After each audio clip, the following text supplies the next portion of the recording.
जय Hind. SSC MTS classes में आप सभी साथियों का स्वागत करते हैं।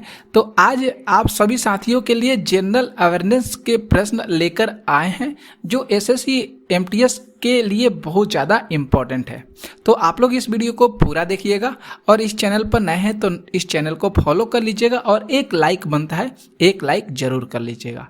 अगर आप लोग पीछे के वीडियो को नहीं देखे हैं इंग्लिश की क्लास हुई है तो आप लोग उस वीडियो को जरूर देखिए।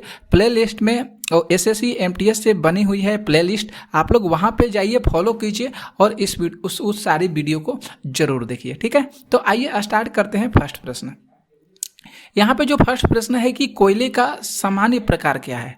कोयले का सामान्य प्रकार क्या है, तो यहाँ पे देखेंगे तो चार विकल्प में से ए विकल्प राइट हो रहा है। बिटुमनी यहाँ पे दिया गया है, मतलब बिटुमिनस होता है लेकिन ऑप्शन में बिटुमनी दिया गया है, इसलिए यहाँ पे ये ऑप्शन को हम लोग सही करेंगे। बिटुमनी जो कोयले का प्रकार है बिटुमनी है, इसका नाम बिटुमिनस हो जाएगा। ठीक है, अब आप लोग को देखिए, आप लोग को हम बताते हैं, यहाँ पे ध्यान से देखिएगा। ये जो भी चीज़ आप लोग को कोटेशन में बताते हैं ये सारे चीज़ मोस्ट इंपॉर्टेंट होते हैं, यहाँ से प्रश्न बनते हैं और सामान्य जानकारी के तौर पर आप लोग को इसके बारे में कुछ जानकारी जो है अच्छे तरीक़ा से मिल जाती है जो भी प्रश्न होते हैं। तो बिटुमिनस जो है आप लोग देख लीजिए, बिटुमिनस जो है एक सामान्य प्रकार का कोयला है, समझ गए। इसमें पूछा जाता है कार्बन की मात्रा कितना होता है, कार्बन का अंश कितना होता है, तो 70 से 90% होता है। कितना होता है दोस्तों, तो 70 से 90% कार्बन का अंश होता है। ठीक है, एंथ्रासाइट कोयला, एंथ्रासाइट जो कोयला है ये सर्वोत्तम और सबसे कह सकते हैं या बहुत कठोर होता है। जो एंथ्रासाइट कोयला है ये सर्वोत्तम होता है और ये बहुत क्या होता है, कठोर भी होता है। क्लियर है, इसमें कार्बन का अंश जो होता है 90% से अधिक होता है। तो ध्यान में रखिएगा, जो बिटुमिनस कोयला होता है इसमें जो कार्बन का अंश है 70 से 90% होता है। ठीक है, अब वहीं एंथ्रासाइट कोयला की बात करेंगे तो इसमें जो कार्बन का अंश होता है 90% से अधिक होता है और इसके भंडार भी बहुत क्या है, सीमित है। किसके, तो एंथ्रासाइट कोयले के। समझ में आ गया सारी बातें। ठीक है, नेक्स्ट प्रश्न पे आते हैं जो सेकंड प्रश्न है। यहाँ पे देखिए जो सेकंड प्रश्न है कि अवसादी शैलों के लिए निम्नलिखित में से कौन सा कथन असत्य है। अवसादी शैलों के लिए तो हम लोग डी ऑप्शन को यहाँ पे टिक करेंगे। ये शैलें जो हैं जल में नहीं निर्मित हो सकती है। जो अवसादी शैल है दोस्तों, ये जो अवसादी शैल है ये कभी भी जल में निर्मित नहीं हो सकती है, जल में इसका निर्माण नहीं हो सकता है। ठीक है, तो ये ऑप्शन यहाँ पे गलत हो रहा है। डी ऑप्शन यहाँ पे है तो डी ऑप्शन यहाँ पे गलत हो रहा है। बाकी यहाँ पे ए ऑप्शन, बी ऑप्शन और सी ऑप्शन ये क्या है, तीनों सही हैं। लेकिन प्रश्न में हम लोग से असत्य ही पूछा है तो ये शैलें जो है जल में नहीं निर्मित हो सकती है, ये गलत बातें को बता रहा है। ठीक है, अब इसके बारे में हम लोग थोड़ा सा ध्यान से समझ लेते हैं। अवसादी चट्टानें, अवसादी चट्टानें होते क्या है, किसे हम अवसादी चट्टानें कहते हैं। तो अवसादी चट्टानें वे चट्टानें होती है जो मुख्यतः उस प्राचीन चट्टानों तथा खनिज के टुकड़े से मिलकर बनती है। जो याद रखना होगा साथियों कि जो अवसादी चट्टान है वह मुख्यतः प्राचीन चट्टानों तथा खनिज के टुकड़ों से मिलकर बनती है जो कि पूरी तरह से संगठित हो जाते हैं और पत्तों में जम जाते हैं। यही जो है अवसादी चट्टान होते हैं। ठीक है, समझ में आ गया। अगर आप लोग को नहीं पता होगा कि उत्पत्ति के आधार पर अवसादी चट्टानों का वर्गीकरण कितने भागों में किया गया है, उत्पत्ति ध्यान में रखना होगा, उत्पत्ति के आधार पर अवसादी चट्टानों का वर्गीकरण कितने भागों में किया गया है, तो 5 आप लोग याद रखिए। कितना भाग, तो 5। ठीक है, पहला समुद्री चट्टानें, दूसरा नदीकृत चट्टानें, तीसरा सरोवरीय चट्टानें और चौथा जो है वायुद चट्टानें और 5 जो हो जाएगा हिमनद चट्टानें। तो 5 आप लोग याद रखिएगा और दिमाग में ये सारे प्रश्न के जो उत्तर हैं जो आप लोग के कोटेशन बता रहे हैं, इंपॉर्टेंट जो कोटेशन, तो उस चीज़ को आप लोग हमेशा दिमाग में रखिएगा। डेली आप लोग के लिए मेहनत कर रहे हैं और आप लोग के लिए प्रैक्टिस ला रहे हैं। ओके, आगे बढ़ते हैं नेक्स्ट प्रश्न पे 3। यहाँ पे जो 3 प्रश्न है कि सिंधु सभ्यता निम्नलिखित में से किस युग के अंतर्गत आती है? सिंधु सभ्यता की बात किया है, तो सिंधु सभ्यता जो है किस युग की सभ्यता है? तो ये अर्घ ऐतिहासिक काल की सभ्यता है। सिंधु सभ्यता जो है ये अर्घ ऐतिहासिक काल की सभ्यता है। क्लियर है? ये पता चल गया। अब इसके बारे में हम लोग थोड़ा सा ध्यान से समझते हैं। सिंधु सभ्यता को उसकी लिपि के न पढ़े जा सकने के कारण अर्घ ऐतिहासिक काल के अंतर्गत सिंधु सभ्यता का स्थान दिया गया। समझ में आ गया कि अर्घ ऐतिहासिक काल में सिंधु सभ्यता का स्थान क्यों है? क्योंकि सिंधु सभ्यता की जो लिपि है उसको नहीं पढ़ा गया, मतलब उस समय जो है सिंधु सभ्यता की लिपि नहीं पढ़ा गया, जिसकी वजह से इसका जो जगह मिला वह अर्घ ऐतिहासिक काल में मिला। अर्घ ऐतिहासिक काल में मिला इसका स्थान सिंधु सभ्यता का। क्लियर है दोस्तों? आगे देखते हैं। तृतीय कांस्य काल की जो ताम्र प्रसारिक सभ्यता है, इसमें रेडियो कार्बन विश्लेषण के आधार पर 2500 ईसा पूर्व में विद्यमान मानी जाती है। जो तीसरी कांस्य काल है जिसका नाम है ताम्र प्रसारिक सभ्यता, ताम्र प्रसारिक सभ्यता, ये जो है 2.5 मतलब यहाँ पे देख सकते हैं 2500 ईसा पूर्व ये विद्यमान है। ठीक है, तीसरी कांस्य काल की ये सभ्यता है ताम्र प्रसारिक सभ्यता। समझ में आ गया? यह सभ्यता जो है अपने उत्कृष्ट काल में 2350 से लेकर, उत्कृष्ट काल में देखिएगा 2350 से लेकर 1750 ईसा पूर्व, अर्थात कितना हुआ? तो 500 वर्ष तक रही है। ये जो सभ्यता रही है ये कितने वर्ष तक रही है? तो ये सभ्यता 500 वर्ष तक रही है। ठीक है दोस्तों? ठीक है, समझ में आ गया। नेक्स्ट देखते हैं प्रश्न चौथा। यहाँ पे जो चौथा प्रश्न है कि टीन मिलता है, तो देख लीजिए प्लासर निक्षेप में के आंतरिक सेल में, अल्पशिलिक आग्नेय सेल में और उपयुक्त सभी दे रहा है। तो हम लोग ए ऑप्शन को ठीक करेंगे, यहाँ पे टिक करेंगे, ए ऑप्शन को सही होगा। प्लासर निक्षेपों में टीन मिलता है। ध्यान में रखना होगा, टीन जो मिलता है ये प्लासर निक्षेपों में मिलता है। ठीक है, अब प्लासर निक्षेप होता क्या है? तो देख लीजिए, प्लासर निक्षेप है, इसमें पाए जाने वाले जो प्रमुख खनिज हैं उनका नाम सोना है, चांदी है, टीन है और प्लेटिनम है। तो ऑप्शन में देखिए कुछ ऐसे शब्द को रख दिया गया है जिससे विद्यार्थियों को बहुत ज़्यादा कन्फ्यूजन होगा। ठीक है, बहुत सारे विद्यार्थी यहाँ पे कन्फ्यूजन हो सकते हैं कि टीन मिलता है भैया, तो टीन कहाँ पे मिलता है? तो अधिकतर विद्यार्थी क्या करेंगे? डी ऑप्शन को सिलेक्ट करेंगे और के आंतरिक सेल को सिलेक्ट करेंगे, लेकिन यहीं पर गलत हो जाएगा। तो जो एग्जामिनर है, जो क्वेश्चन को सेट कर रहा है, वह थोड़ा सा शब्दों को अलग अलग तरीके से सेट करेगा। आंसर सेम टू सेम ही रहेगा, लेकिन शब्दों को कुछ इधर से उधर करके सेट करेगा, जिससे हम वहाँ तक नहीं पहुँच सके हैं, ना हम लोग उस शब्द को जान सकते हैं। ठीक है, तो इसीलिए हम लोग वहाँ पे भटक जाते हैं, दूसरे ऑप्शन को टिक कर देते हैं। तो इसीलिए हम आप लोगों के लिए डेली प्रैक्टिस लेकर आ रहे हैं, और बहुत जो इम्पोर्टेंट प्रश्न बनेंगे SSC MTS में, उसको हम इस चैनल के माध्यम से करा रहे हैं। ठीक है, तो आप लोग इस चैनल से जुड़िए, लाइक कीजिए और शेयर कीजिए। 5 प्रश्न है कि गायत्री मंत्र किस पुस्तक में मिलता है? जो गायत्री मंत्र है ये किस पुस्तक में मिलता है? तो ये ऋग्वेद में मिलता है। ऋग्वेद में मिलता है गायत्री मंत्र। ओके, अब आप लोगों को ऋग्वेद के बारे में समझाते हैं। ऋग्वेद होता क्या है? तो देखिए, सविता सूर्य देवता की स्तुति में रचा गया गायत्री मंत्र, जो गायत्री मंत्र है ये सूर्य देवता की स्तुति में रचा गया एक प्रकार का गायत्री मंत्र है, जो ऋग्वेद के 3य मंडल में उल्लेखित है। ऋग्वेद के 3य मंडल में गायत्री मंत्र मिलता है। समझ में आ गया? प्रश्न आ सकता है। इस मंडल के रचयिता विश्वामित्र हैं। जो गायत्री मंत्र है इसके रचयिता कौन है? तो विश्वामित्र हैं। ऋग्वेद जो है ये आर्यों का प्राचीनतम और पवित्रतम ग्रंथ है। प्राचीनतम और पवित्रतम ग्रंथ है ऋग्वेद। ऋग्वेद में देवताओं की स्तुतियों का उल्लेख है। आ सकता है प्रश्न, बहुत बार आया हुआ भी है कि किस वेद में देवताओं की स्तुतियों का उल्लेख है? तो आप लोग को याद रखना होगा ऋग्वेद में। क्लियर है दोस्तों? ऋग्वेद में 10 मंडल है, 1028 सूक्तियाँ हैं और 10,580 ऋचाएँ हैं।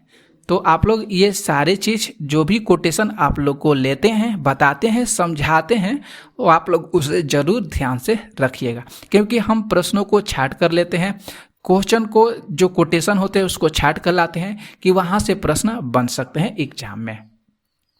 6 प्रश्न देखिए यहाँ पे है कि किस काल में अछूत की अवधारणा स्पष्ट रूप से उद्धृत है, किस काल की है?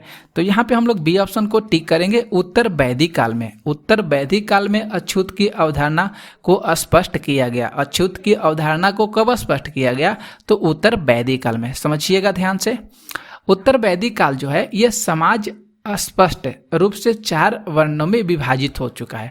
उत्तर जो वैदिक काल है ये समाज के रूप से ये 4 वर्णों में विभक्त हो चुका है। ये 4 वर्ण ब्राह्मण, क्षत्रिय, वैश्य और शूद्र हो जाएंगे। ठीक है, 4 वर्ण है। इस काल में जो वर्ण व्यवस्था है वह कर्म पर आधारित न रहकर जाति पर आधारित हो गई है। जो उत्तर वैदिक काल है यह किस पर आधारित है दोस्तों? तो जाति पर आधारित है। ये प्रश्न आ सकता है, उत्तर वैदिक काल ये किस पर आधारित है? तो जाति पर आधारित है। ये वर्ण व्यवस्था और कर्म पर आधारित न रहकर ये जाति पर आधारित हो गई है। समझ गए? नेक्स्ट देखेंगे प्रश्न 7। यहाँ पे जो 7 प्रश्न है कि मृदा संरक्षण वह प्रकर्म है जिसमें मृदा का नुकसान से सुरक्षित किया जाता है। मृदा संरक्षण जो वह प्रकर्म है जिसमें मृदा के नुकसान से सुरक्षित किया जा सकता है। तो वही बात है, कृषि प्रणाली में सुधार करके काफ़ी हद तक इस मृदा प्रणाली को, मृदा का जो नुकसान हो रहा है, मिट्टी का कटाव हो रहा है, इसको रोका जा सकता है।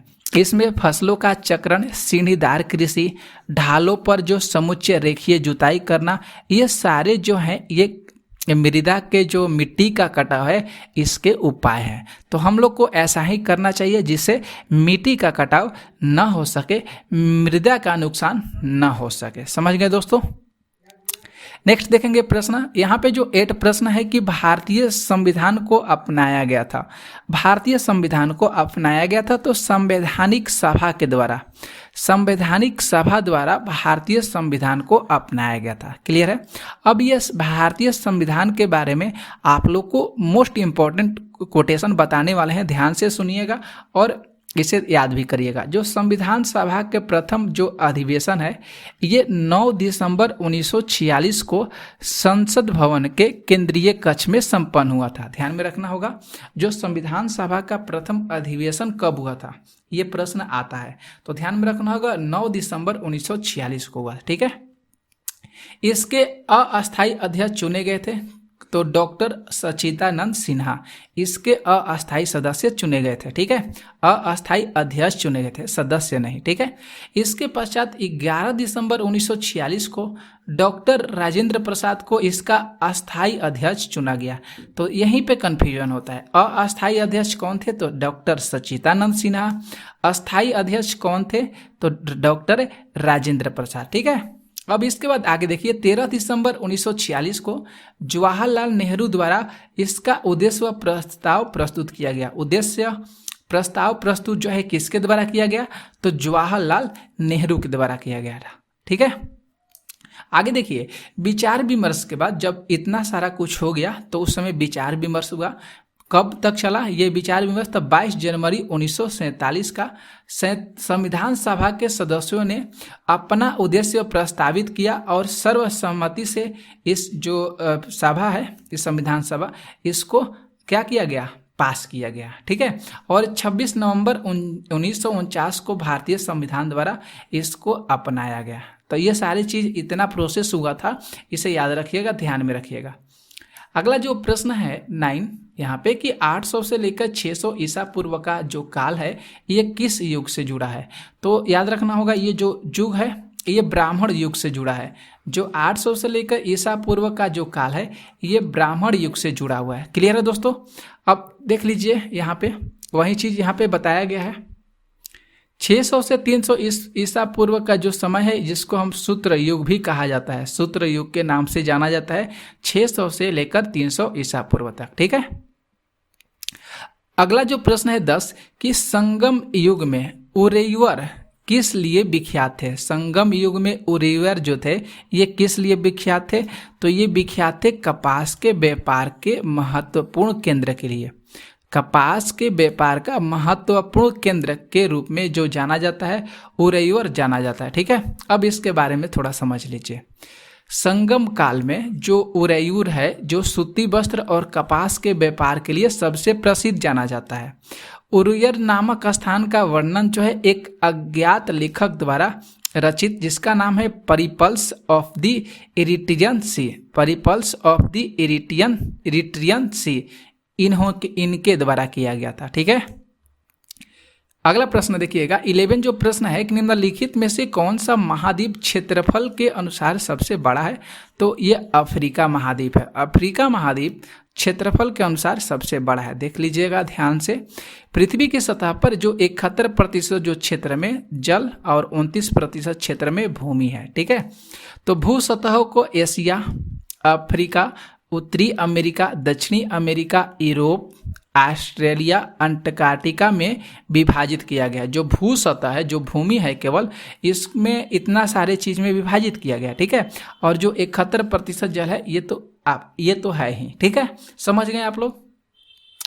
अगला प्रश्न हम लोग देखते हैं 12 प्रश्न है कि पूर्वी समुद्री की स्वामिनी का नाम क्या है? बहुत अच्छा सा प्रश्न है। पूर्वी समुद्री की स्वामिनी का क्या नाम है? तो नाम है श्रीलंका। क्या नाम है? श्रीलंका। ध्यान में रखिएगा, जो पूर्वी समुद्री की स्वामिनी है उसका नाम श्रीलंका है। इसे हिंद महासागर का मोती भी कहा जाता है। ध्यान में रखना होगा, हिंद महासागर का मोती किसे कहा जाता है? तो हिंद महासागर का मोती श्रीलंका को कहा जाता है। किसे कहा जाता है साथियों?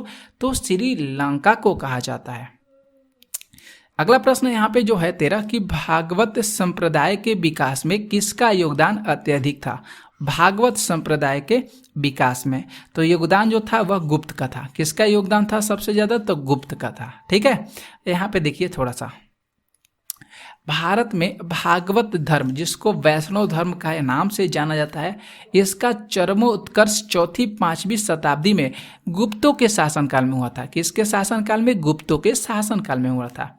वैष्णव धर्म के गुप्त शासक ने राजधर्म बनाया।